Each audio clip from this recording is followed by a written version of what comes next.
استاد، فردی دچار مشکل سیاهی لب و دور لب هستند. شما چه درمان خانگی رو برای ایشون پیشنهاد میکنید؟ ببینید، سیاهی لب یا مادرزادیه یا بر اثر بیماریه، کمخونی ممکنه داشته باشه. باید بره چای گزنه میل کنه، کف پاشو عرضم حضور شما شب به شب 3 شعار بکشه، آب انار شیرین میل کنه، انار شیرین میل کنه. توی فصل پاییز و زمستون میتونه آب خود خدمت شما عرض کنم که لبو رو، چغنده رو پوستشو بکنه، مثل حبیب چجوری آبشو میگیری، همین لبو تازه رو آبشو بگیره میل کنه. پس این یک ممکنه بر اثر کمخونی باشه، این به صورت کلی دارم. یا بیماری های قلبی یا ریوی داره، مسمومیت، گاز گرفتگی، اینها باعث میشه که دور لب سیاه بشه و کبود بشه. افراد سیگاری، اونایی که دخانیات استفاده میکنن یا اون قلیونکشای حرفه‌ای، لباشون سیاه، دور لبشون سیاهه، پس باید سیگار نکشن، دخانیاتو بذارن کنار، قلیون نکشن، الکل مصرف نکنن. و در مورد کمخونی و بیماری قلبی عروقی هم که من به سر فرصت گفتم همه رو.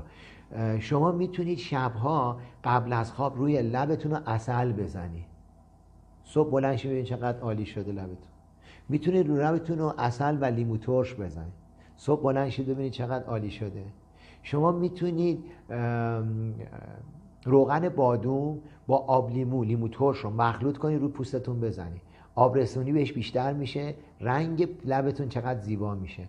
شما میتونید عسل رو با لیمو ترش، یک کمی هم عرضم حضور شما شکر سرخ مخلوط کنید رو لبتون بزنید، یا خود شکر سرخ یا شکر سفید رو با آب لیمو ترش مخلوط کنید، شب بزنید، صبح بلند شید ببینید چقدر عالی شده.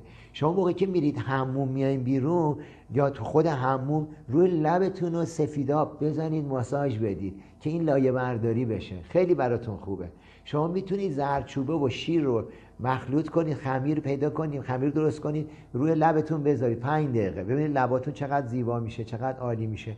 قبل از خواب اگه زمستون و پاییز بود، چغندر دستتون نزدیکتون بود، آب چغندر رو لبتون شب بمالید، صبح بلند شید ببینید چه لب قشنگ و روشنی براتون هست. سیگار نکشید، آب به اندازه کافی میل کنی، استرس نداشته باشی. اگه کمخونی دارید، اون قسمت هایی که من در مورد کمخونی گفتم الان هم ابتدای گریزی زدم، استفاده کنید از چغندر قند لبو استفاده کنید، میتونید از دمنوش گزنه با عسل استفاده کنید، از انار شیرین استفاده کنید، برای خونتون خوبه.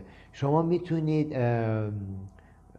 عسل رو با شکر مخلوط کنید، شب به شب روی لبتون بمالید، رنگ لبتون بسیار خوش رنگ میشه. آزمایش کنید اینایی که من میگم. شما میتونید یه چند قطره لیمو ترش رو تو ماست بریزید و روی لبتون بزنید، یا خود لیمو ترش رو به تنهایی بزنید، یا ژل آلوویرا رو بزنید، یا ژل آلوویرا رو با لیمو ترش روی لبتون. هر موقع که شما مسواک میزنید، مسواک رو که تمیز کردید روی لبتون هم بکشید، ببینید چقدر عالیه. شما میتونید از یخ روی لبتون ماساژ بدید، یخ رو خورد کنید بریزید توی کیسه فریزر، مرتب روی لبتون ماساژ بدید. مصرف مایعات فراموش نشه.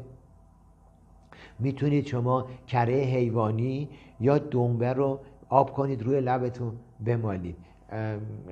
عرضم حضور شما قهوه، چایی، نوشیدنی های کافئین دار استفاده نکنید. این مختصریه برای بهبودی رنگ لبتون، خوش رنگ شدن رنگ لبتون. توی روزم هر 8 ساعت شربت سکنجبی میل بفرمایید. صبح ناشتا هم تا 40 روز میتونید شما خاکشیر میل کنید، شربت خاکشیر با عسل میل کنید. ممنون است.